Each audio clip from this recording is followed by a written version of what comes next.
Welcome back to Chronicus Blasphemus. I'm Krista, and today we're exploring why mythology isn't just ancient stories. It's a vital framework for understanding our modern world.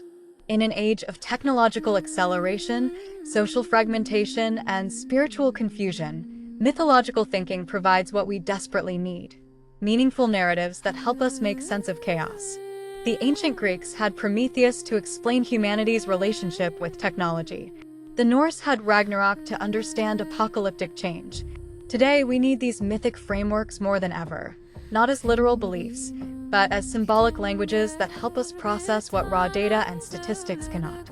From climate change to artificial intelligence, from social media to political polarization, these modern challenges require mythological thinking to fully comprehend their impact on the human psyche. Today, we'll explore how mythology remains our most powerful tool for navigating the complexities of the 21st century. Mythology serves three essential functions in our modern world. First, it provides archetypal patterns that help us recognize recurring human behaviors. When we see a tech CEO promising to disrupt an industry and change the world, we're witnessing the Prometheus archetype, bringing fire to humanity. Consequences be damned. Second, mythology offers metaphorical language for experiences that defy literal description. How do we describe the feeling of being constantly connected yet increasingly isolated? Ancient myths of beings trapped between worlds, like Persephone between the underworld and Earth, give us vocabulary for these liminal experiences. Third, mythology creates meaningful narratives from random events. In a world of information overload, we don't need more data, we need meaning.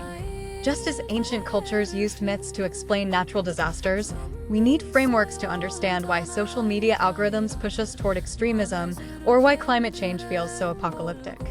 The most dangerous aspect of our modern world isn't technology itself. It's our failure to develop mythological frameworks fast enough to contain and understand these new powers we've unleashed. So how do we revitalize mythology for our time? First, we must recognize that we're already creating myths, from superhero narratives to dystopian fiction.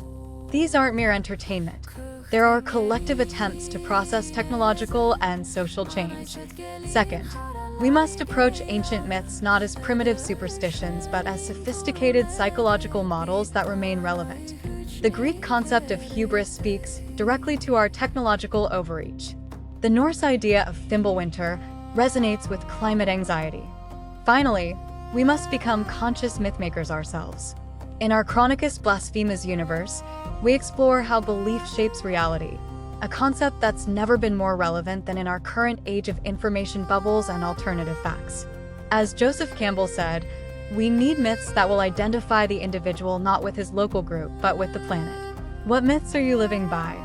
Are they serving you and our collective future? If you'd like to support our small channel's mission of exploring these deep questions, consider buying us a coffee, link in the description.